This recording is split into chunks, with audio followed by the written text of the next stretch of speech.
एक गांव बसंतपुर में राजू नाम का लकड़हारा रहता था, जिसे गांव वाले राजू लकड़हारा कहकर पुकारते थे।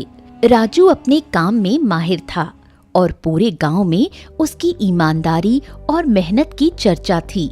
लेकिन अगर राजू के जीवन में कोई सच्चा साथी था तो वो था उसका तोता। ये कोई साधारण तोता नहीं था, बल्कि इंसानों की तरह बोलने वाला अनोखा पक्षी। सुबह के समय राजू और उसका साथी लालू जंगल में लकड़ियां काटने की तैयारी कर रहे थे।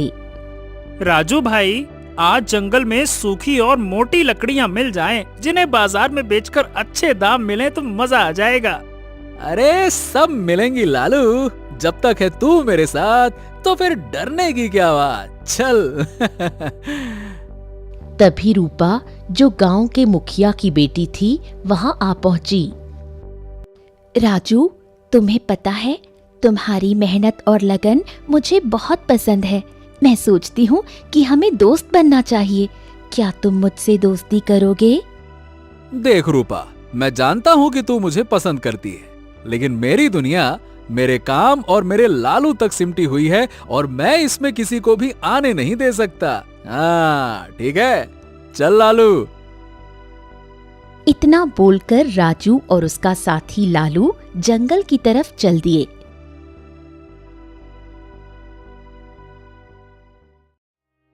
जंगल पहुंचकर राजू ने लकड़ियां काटना शुरू कर दिया। थोड़े ही समय में राजू ने बहुत सी लकड़ियां काट लीं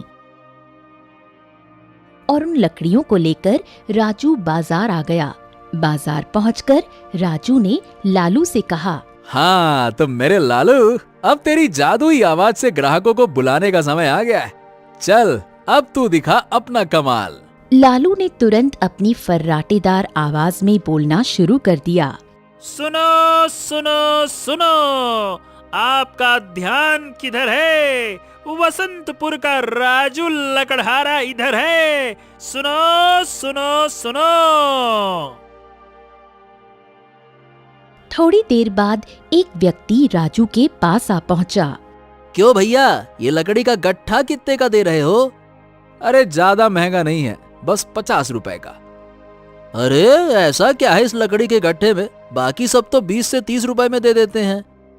ये सुनकर लालू बोलता है, भैया, ये है राजू लकड़हारे की लकड़ियाँ, जो होती है बहुत सूखी और मोटी। अगर आप इन्हें एक बार ले जाओगे तो भाभी जी करेंगी आपको बहुत सारा प्यार और बोलेंगी, अजी ऐसी लकड़ियाँ रोज ले आना, जिनसे ना तो धुआं निकलता है और ना ही मेरी आंखों से आंसू बहते हैं, समझे? तभी उस आदमी ने हंसते हुए कहा, बड़ा मजेदार है भैया तुम्हारा तोता, बहुत समझदारी और मीठी बातें करता है। ये कहकर वो आदमी लकड़ी का गट्ठर लेकर वहां से चला गया। राजू और लालू भी अपने घर को लौटने लगे। तभी रास्ते में उन्हें रमेश मिलता है। ए रमेश, कहाँ भाई, कहाँ जा रहे हो? अरे कहीं नहीं, किशनगढ़ जा रहा हूँ। किशनगढ़ क्यों जा रहे हो भैया? मेरी छोटी बहन की शादी है, इसीलिए वहाँ जा रहा हूँ। अरे वाह, शादी में तो खूब मजा आता होगा।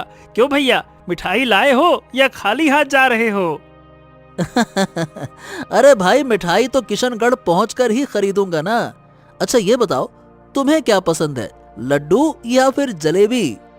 मुझे तो सब कुछ पसंद है, लेकिन हमारे राजू भैया को जलेबी बहुत पसंद है। सुनो, मेरे लिए कुछ लाना मत भूल जाना। हाँ हाँ ठीक है, चलो राजू भैया, अब मैं चलता हूँ।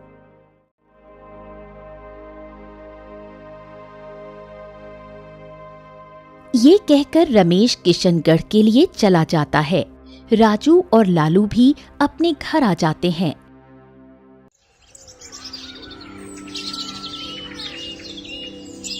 अगले दिन राजू और उसका तोता लालू रोज की तरह जंगल लकड़ियां काटने जाते हैं।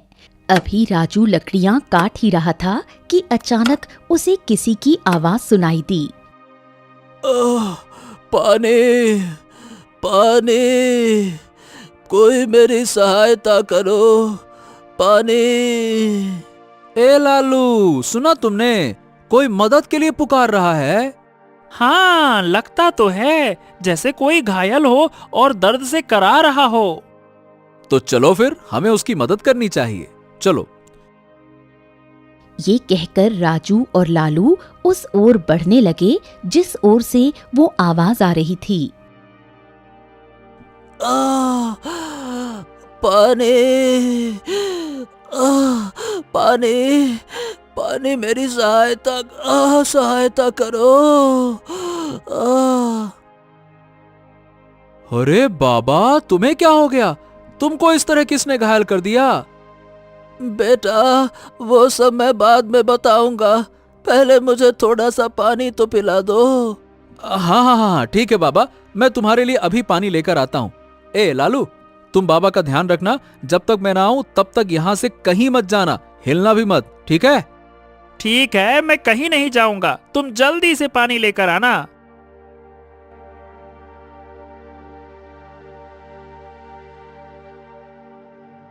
राजू पानी की तलाश में आगे चला गया। वहीं पेड़ के नीचे एक शिकारी छिपा हुआ था जो ये सब देख रहा था। वो लालू को घूरते हुए बुदबुदाते हुए बोला, हाँ, कई दिनों से इस तोते पर मेरी नजर थी, अच्छे दाम मिलेंगे इसके, आज यही सही मौका है। रुक जा बेटा, मैं बताता हूँ तुझे। इतना बोलकर शिकारी ने अपना जाल निकालकर बड़ी फुर्ती से लालू के ऊपर फेंक दिया। लालू फंस गया। लालू की आवाज निकलने से पहले शिकारी ने जल्दी से जाल को खींच लिया और लालू को लेकर वहां से भाग गया।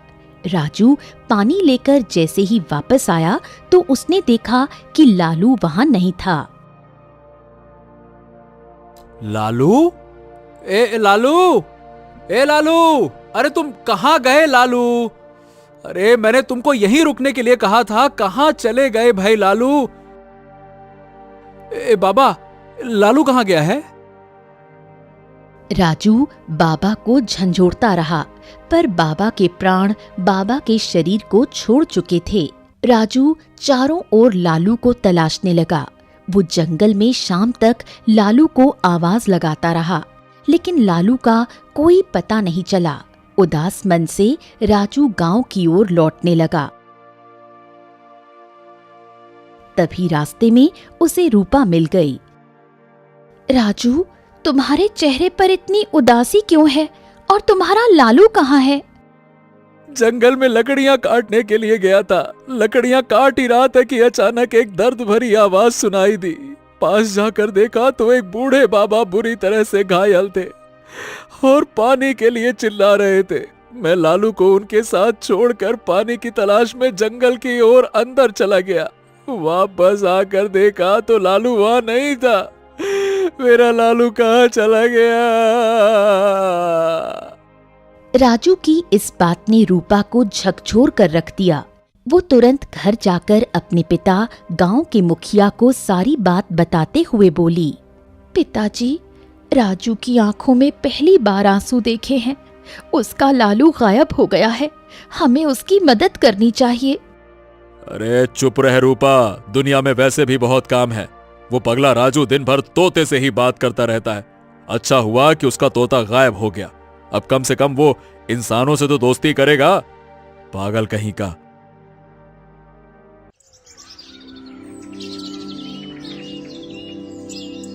अगले दिन मुखिया राजू के पास जाकर बोला, हाँ राजू, तो तुम्हारा और तुम्हारे लालू का किस्सा तो भाई पूरे गांव और राज्य में मशहूर है। लगता है कि तुम्हारा लालू तुम्हें छोड़कर फुर्र करके उड़ गया। क्यों? नहीं मुखिया जी, मेरा लालू मुझे छोड़कर कहीं नहीं जाएगा। मुझे तो कुछ न कुछ गड़बड़ लग रही है। हाँ हाँ, हो सकता है, लेकिन मान लो कि फिलहाल के लिए वो फुर्र हो गया, मतलब कि उड़ गया। अरे भाई राजू, है तो आखिरकार वो जानवर पक्षी ही ना, कब तक रहता तुम्हारे साथ? अब चला गया होगा अपने दोस्तों के साथ में, और क्या।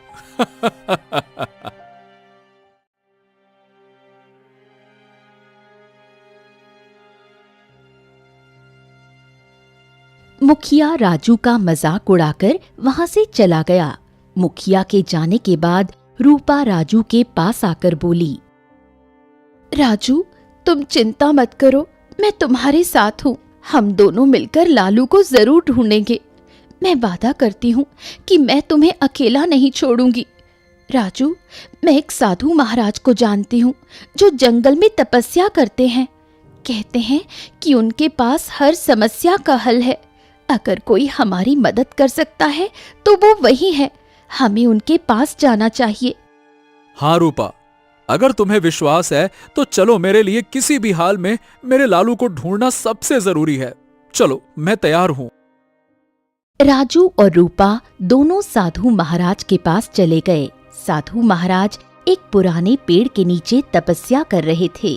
उनके चारों ओर एक रहस्यमय शांति थी। महाराज, राजू का तोता गुम हो गया है। वो बहुत परेशान है। कृपया उसकी मदद कीजिए। तोता? साधु राजू की ओर गहरी नजरों से देखने लगे। हाँ महाराज, हाँ। लालू मेरा सच्चा दोस्त, मेरा साथी। अगर वो मुझे नहीं मिला तो मैं भी जीवित नहीं रह पाऊंगा महाराज। आज के समय में जहां लोग अपने स्वार्थ के लिए अपनों को भी धोखा दे देते हैं, वहीं तुम एक तोते के लिए इतनी पीड़ा महसूस कर रहे हो। तुम्हारी आंखें तुम्हारी सच्चाई का प्रमाण हैं। इतना बोलकर साधु महाराज ने अपनी आंखें बंद कर लीं और ध्यान मग्न हो गए। कुछ समय बाद उनकी आंखें खुल गईं। तुम्हारा लालू एक शिकारी के पास में है, लेकिन वो तुम्हें इतनी आसानी से नहीं मिलेगा। हाँ? क्या ये क्या मतलब हुआ? मैं कुछ समझा नहीं साधु महाराज। मित्रता की कीमत चुकानी पड़ती है। अगर तुम अपने मित्र को सच्चे मन से खोजोगे तो वो मिलेगा, नहीं तो नियति तुम्हें उससे दूर कर देगी। मैंने देखा है कि तुम्हारे मित्र की जान खतरे में है। अगर वो बच भी गया तो उसे किसी दूसरे देश ले जाया जाएगा। वहां से वो कभी वापस नहीं आ पाएगा। वैसे ये बताओ, ये तोता तुम्हें मिला कहां था? हाँ, कुछ साल पहले की बात है। मेरे माता पिता का देहांत हुआ था महाराज, और मैं जंगल में ऐसे ही अकेला बैठा दुखियारा रो रहा था। तभी लालू आया और उसने मुझे अपनाया। बस तब से वो मेरा दोस्त है। वाह, ये मित्रता अद्भुत है। चिंता मत करो, तुम्हारा मित्र इस समय एक शिकारी के कब्जे में है। वो शिकारी इसी जंगल में दाईं ओर की दिशा में बनी हुई एक झोपड़ी में रहता है। तुम्हें वहीं जाना होगा। लेकिन हां, याद रखना, अगर तुम्हें शिकारी के पास लालू ना भी मिले तो निराश मत होना। प्रयास करते रहना। यह परीक्षा तुम्हारे मित्रता की गहराई मापने के लिए है। अगर तुमने हार मानी तो तुम अपने मित्र को कभी नहीं पा सकोगे। नहीं नहीं नहीं नहीं, मैं अपनी आखिरी सांस तक कोशिश करूंगा और मैं उसके पास पहुंच कर रहूंगा। बहुत बहुत धन्यवाद साधु बाबा जी, बहुत बहुत धन्यवाद। चलो रूपा। राजू और रूपा साधु की बताई हुई दिशा की ओर एक झोपड़ी की ओर बढ़ने लगे। रास्ते में रूपा राजू से बोली, राजू, साधु महाराज की बातों में गहराई है। हमें सावधान रहना होगा। शायद ये सफर उतना आसान नहीं होगा जितना दिखता है। रूपा, मैं अपने मित्र, मैं अपने लालू के लिए, अपने परिवार के लिए कुछ भी कर सकता हूं, चाहे रास्ता कितना भी कठिन क्यों ना हो। इधर शिकारी अपनी झोपड़ी के बाहर बैठा लालू से बातें कर रहा था। ए तोते, कान खोल के सुन ले रे भाई। तू अपने मित्र को भूल जा, समझा क्या? अब इतना उदास मत हो। एक नई जिंदगी के बारे में सोच। सुन, अब तू मुझसे नहीं बच सकता। देख मैं क्या करूंगा कि तुझे उदयपुर ले जाऊंगा और वहां राजा वीर सिंह को बेच दूंगा। अरे ढेर सारी स्वर्ण मुद्राएं मुझे मिलेंगी। अरे तू नहीं जानता कि राजकुमारी को तोतों से कितना लगाव है। तुझे देखते ही एकदम खुश हो जाएंगी और ऊपर से तू बातें भी तो करता है। लालू, जो पिंजरे में कैद था, शिकारी की बातें सुनकर रोते हुए बोला, मुझे छोड़ दो ना, मेरा मित्र राजू मुझे बहुत याद कर रहा होगा। वो मेरे बिना खाना भी नहीं खाएगा। वो जरूर परेशान होगा। तुम क्यों हमें अलग कर रहे हो? मत करो ना। लालू ने इतना कहा ही था कि तभी झोपड़ी के आसपास काला धुआं फैलने लगा। शिकारी घबरा गया और चारों ओर देखने लगा। कुछ ही पलों में धुआं एक भयानक आकृति में बदल गया। एक डरावना जादूगर शिकारी के सामने खड़ा हुआ था।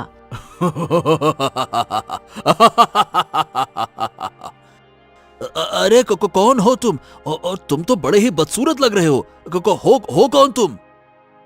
भाग जाओ, ये जादूगर है। इसके इरादे बहुत खतरनाक लगते हैं। ये तुम्हें जीवित नहीं छोड़ेगा। भाग जाओ, जल्दी करो।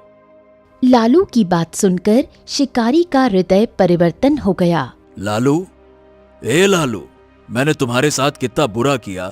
तुम्हें कैद किया, तुम्हें डराया धमकाया, तुम्हें बेचने की योजना बनाई, लेकिन अब तुम मुझे बचाने की बात कर रहे हो।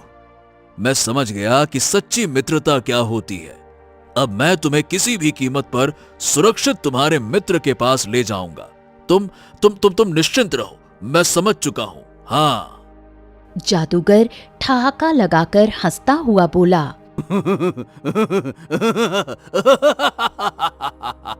तू मूर्ख है शिकारी। मैंने देखा है कि ये तोता इंसानों की तरह बोलता है। मुझे अपनी तांत्रिक क्रिया पूरी करने के लिए ऐसे ही तोते की तलाश थी, जो मुझे मिल गया। शिकारी क्रोधित होकर जादूगर से बोला। अपनी जान दे दूंगा, लेकिन तुम्हें इस तोते को नहीं ले जाने दूंगा। समझ गए? तुम दुष्ट हो और मैं तुम्हें तुम्हारे मकसद में कामयाब नहीं होने दूंगा। चले जाओ यहां से। अरे, मैं तो डर गया। मैं चला जाता हूं यहां से। अरे, तू मुझे रोक सके इतना साहस तुझ में नहीं है बच्चे। मैं पहले ही उदयपुर के 100 बच्चों की बलि दे चुका हूं। अब मुझे केवल 101 बच्चे और इस बोलने वाले तोते की बलि चाहिए। बच्चा 101वां जो है वो मेरी गुफा में है और तोता मेरे सामने है। तुझे रोकने के लिए मुझे अगर मारना पड़ा तुझे, तो मैं तो वो भी करूंगा। जादूगर की आंखों से आग की लपटें निकलने लगीं। उस आग ने शिकारी के शरीर को घेर लिया। शिकारी दर्द से चिल्लाने लगा और बेहोश होकर जमीन पर गिर पड़ा। जादूगर ठहाका लगाते हुए लालू को पिंजरे समेत उठाता हुआ बोला। हाँ, अब तोता तू मेरे काम आएगा। चल मेरे साथ। जादूगर फिर से काले धुएं में बदल गया और लालू को लेकर गायब हो गया। कुछ ही देर में राजू और रूपा साधु महाराज द्वारा बताए स्थान पर पहुंच गए। रूपा शिकारी को बेहोश देखकर चौंक गई।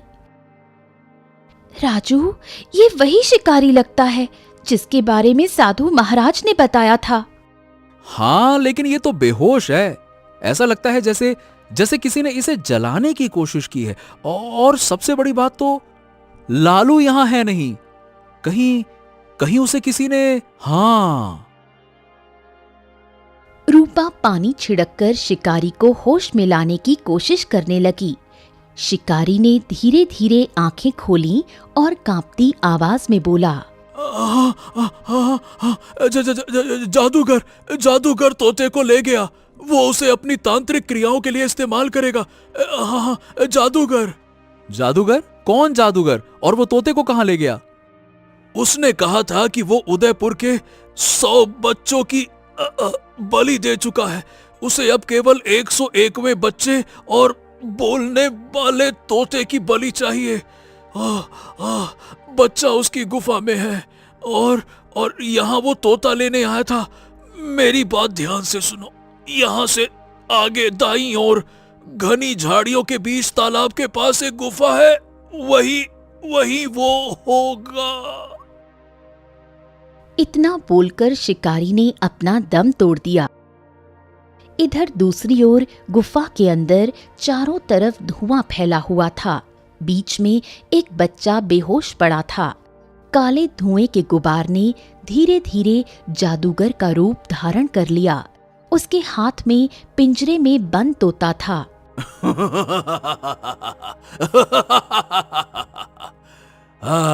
बस एक और बलि, इस बच्चे और इस तोते की बलि, उसके बाद मैं अमर हो जाऊंगा।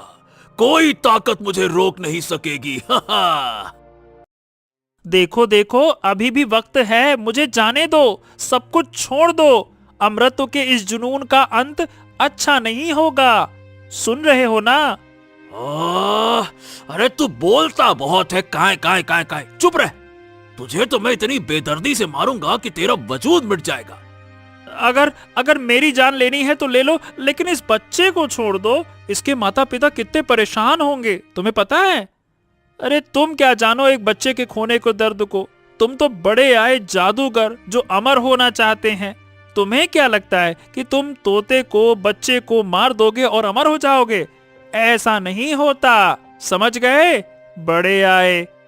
अरे चुप कर जात। काय काय काय काय, तेरी भावुक बातें मुझे कतई नहीं रोक सकती। और ये बच्चा मेरी कुर्बानी का हिस्सा है, समझा क्या? इसकी कुर्बानी मैं देकर ही रहूंगा।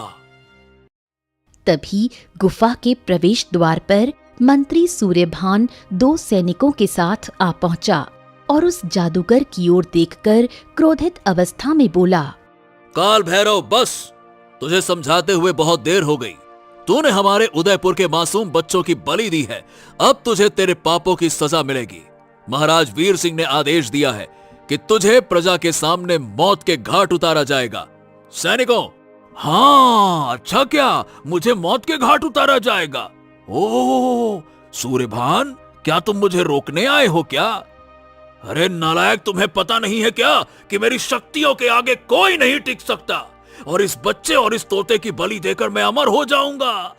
फिर तुम जैसे चूजों को ना मैं यूं ही मसल दूंगा। मंत्री जी, आप बिल्कुल सही समय पर आए हैं। ये इंसान नहीं, ये राक्षस है। इसे रोकिए। इसने 100 बच्चों की बलि दी है। 101वां बच्चा ये रहा, देखिए। तो सुन काल भैरव, तू कितना भी शक्तिशाली क्यों ना हो, मैं साधु महाराज की भस्म लेकर आया हूं। अब तू अपने जादू का इस्तेमाल नहीं कर पाएगा, समझा क्या? मंत्री सूर्यभान ने भस्म निकालकर जादूगर पर फेंक दी। जादूगर चीखते हुए बेहोश होकर गिर गया। मंत्री दोनों सैनिकों की ओर देखकर बोला, चलो सैनिकों, इसे जंजीर में बांधकर कारागार में डाल दो। सुबह इसे फांसी दी जाएगी। साधु महाराज ने कहा है कि इसे सुबह से पहले होश नहीं आएगा। चलो। सैनिक जादूगर और बच्चे को गुफा से बाहर ले गए। तोता खुश होते हुए मंत्री सूर्यभान से बोला, सुनो सुनो सुनो सुनो, अरे मुझे तो आजाद कर दो। मैं अपने मित्र के पास जाना चाहता हूँ। मुझे आजाद कर दो। नहीं नहीं नहीं नहीं तोते, अब तुम्हारी जगह राजमहल में है। तुम्हारी वजह से इस जादूगर को पकड़ना संभव हुआ है। तुम अब राजकुमारी चंद्रलेखा के साथ रहोगे। चलो। अरे लेकिन मैं अपने दोस्त के पास जाना चाहता हूँ। मैं नहीं जाना चाहता राजमहल, मुझे अपने दोस्त के पास जाने दो। मैं नहीं जाना चाहता राजमहल, सुनो। नहीं नहीं नहीं नहीं, चुप हो जाओ। तुम अब महल का हिस्सा बनने वाले हो। चलो। मंत्री तोते को साथ लेकर गुफा से बाहर निकला।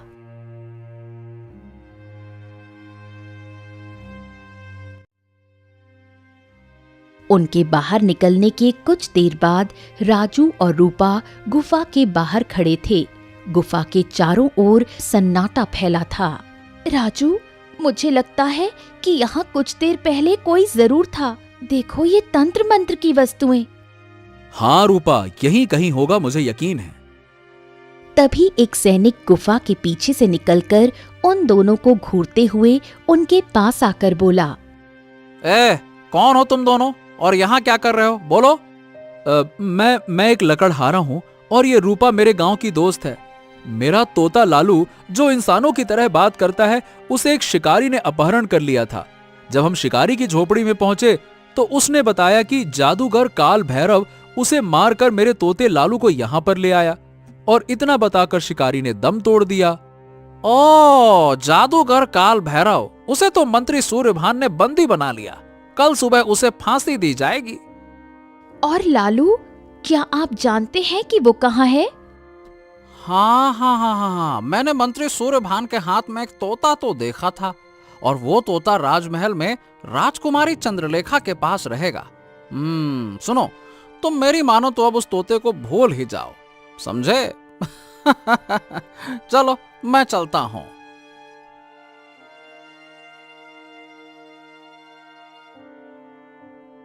सैनिक हंसता हुआ वहां से चला गया। राजू मायूस होकर जमीन पर बैठ गया। अरे मेरा लालू, अब वो मुझसे हमेशा हमेशा के लिए दूर हो गया। अरे मेरा लालू। राजू, साधु महाराज ने कहा था कि रोने से कुछ नहीं होगा, हमें राजमहल जाना होगा। राजा वीर सिंह से बात करेंगे तो वो तुम्हारी और लालू की सच्ची मित्रता को जरूर समझेंगे। रूपा की बात सुनकर राजू के चेहरे पर उम्मीद की एक किरण लौट आई। दोनों राजमहल की ओर चल पड़े।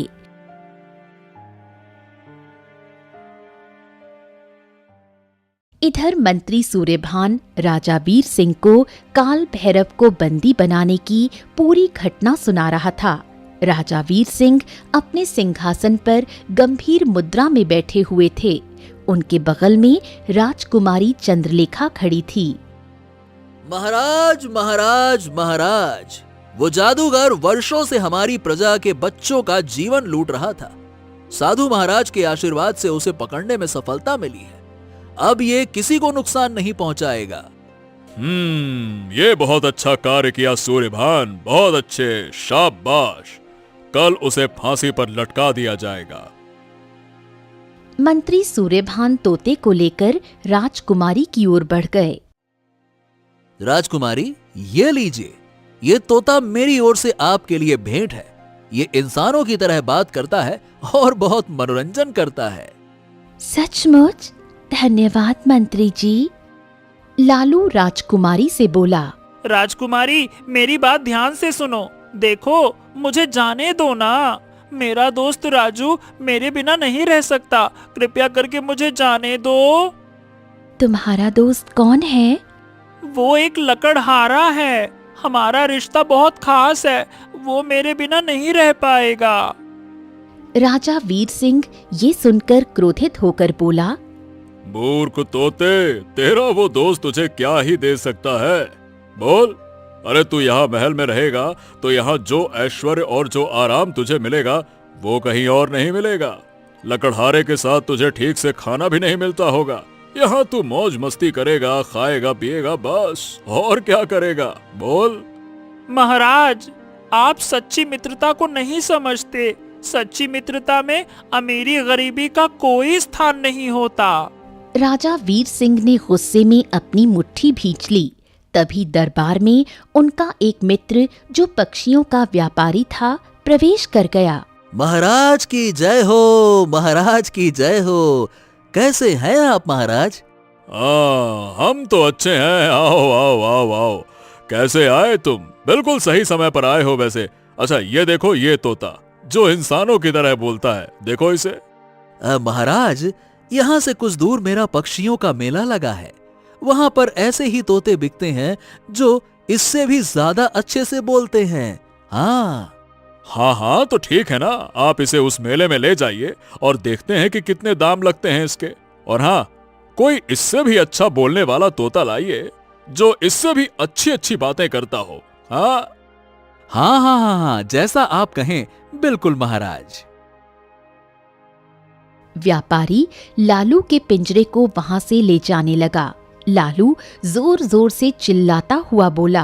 राजू, मुझे बचा लो। राजू, राजू, मुझे बचा लो। राजू।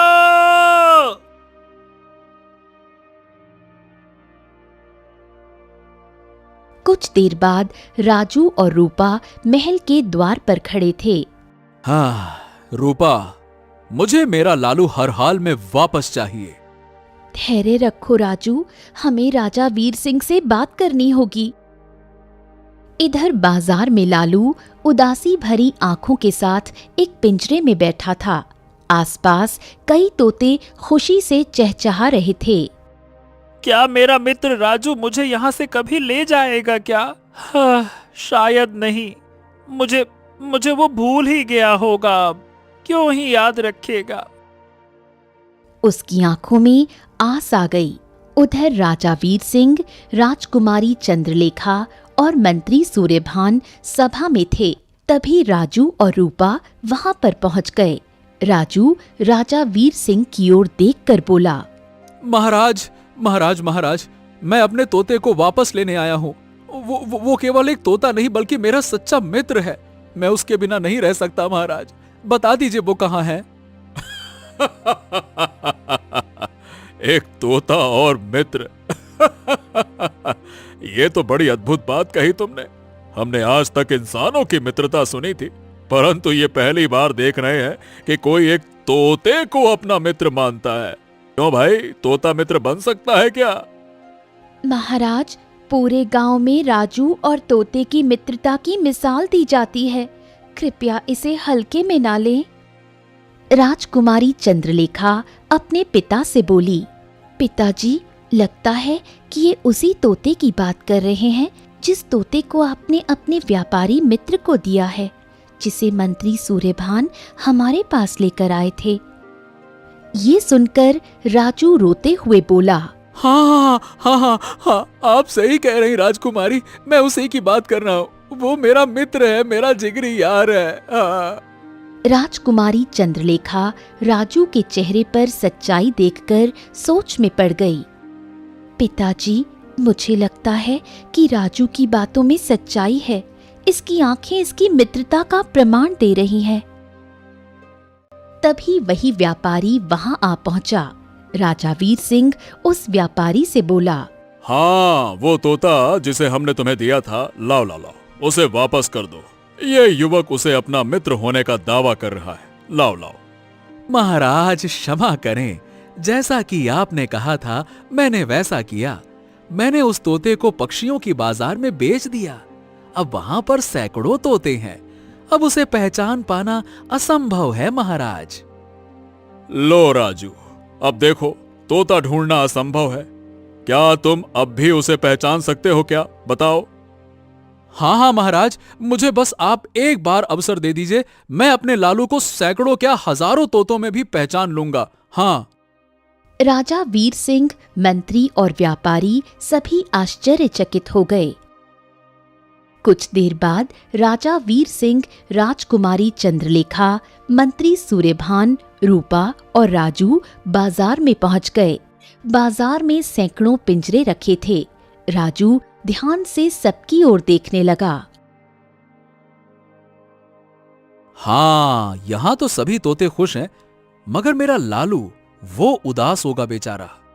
आखिरकार राजू एक पिंजरे की ओर इशारा करके बोला, हाँ, वो रहा मेरा लालू। वही है जो उदास बैठा हुआ है। हाँ हाँ, वही है मेरा लालू। हाँ, वही है। राजा वीर सिंह पिंजरे के पास चले गए। जैसे ही राजा वीर सिंह ने पिंजरा खोला, लालू उत्साह से बोल उठा, मेरे मित्र, मुझे पता था कि तुम मुझे ढूंढते हुए जरूर आओगे। मैं तुम्हारा इंतजार कर रहा था। मुझे लगा था कि अब हम शायद कभी नहीं मिल पाएंगे। मेरे मित्र, मेरे लालू, मैं तुम्हें अब कभी अकेला नहीं छोड़ूंगा। मैं तुम्हारे बिना नहीं रह सकता। सभी का चेहरा भावुक हो उठा। वाह वाह वाह वाह वाह, राजू, तुम्हारी मित्रता सच्चाई और लगाव का अद्भुत उदाहरण है। तुम्हारी तरह मित्रता निभाना हर किसी के बस की बात नहीं है। अगर तुम्हें किसी भी चीज की आवश्यकता हो तो महल के दरवाजे तुम्हारे लिए हमेशा खुले रहेंगे, ठीक है? महाराज, मेरे लिए लालू ही सब कुछ है। अब मुझे कुछ नहीं चाहिए। आपका बहुत बहुत धन्यवाद महाराज, बहुत बहुत धन्यवाद। राजू की बात सुनकर राजकुमारी चंद्रलेखा मुस्कुराने लगी। साधु महाराज, आपका भी बहुत बहुत धन्यवाद। अगर आपका मार्गदर्शन ना होता तो मैं तो कभी लालू को वापस ही नहीं पा सकता था। धन्यवाद। राजू, ये सब तुम्हारी सच्ची मित्रता का प्रतिफल है। ये दुनिया सच्चाई और लगाव का सम्मान करती है। कुछ देर बाद राजू और रूपा लालू को लेकर अपने घर चले आए, जहां रूपा का पिता मुखिया पहले से ही उसका इंतजार कर रहा था। मुखिया राजू से बोला, अब मुझे माफ कर दो राजू, मैंने तुम्हारी मित्रता का मजाक उड़ाया। मेरी बेटी रूपा तुमसे प्रेम करती है, कृपया उससे अब विवाह कर लो ना। कर लो, मना मत करना। तो देखिए मुखिया जी, बात ऐसी है कि मेरा और रूपा का विवाह होगा या नहीं होगा, इसका फैसला मेरा मित्र लालू करेगा। हाँ, तो रूपा मेरी भी अच्छी दोस्त है। राजू, तुम्हें उससे विवाह करना चाहिए। हाँ।